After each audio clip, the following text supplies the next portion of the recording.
Meet Zora, the world's first humanoid robot that brings a whole new level of technology into the field of human care. Thanks to her friendly look and size, Zora can be used in healthcare or schools with special education needs. Zora is capable of many things.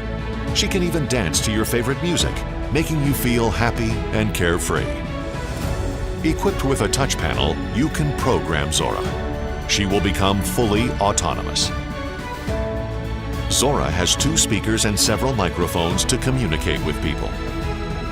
Zora features a built-in camera to capture your every moment. She can also scan any barcode. In residential care centers, elderly people find Zora extremely entertaining. Zora can demonstrate gymnastics exercises. Her motor skills are a big step forward in the evolution of robotic systems that make her employable in many areas and sectors. She's also popular in schools where children have special needs. Zora can be a storyteller or teach them how to dance. Even if you're lonely, Zora can be your best friend as a companion or playmate. Meet the world's first human care robot, Zora.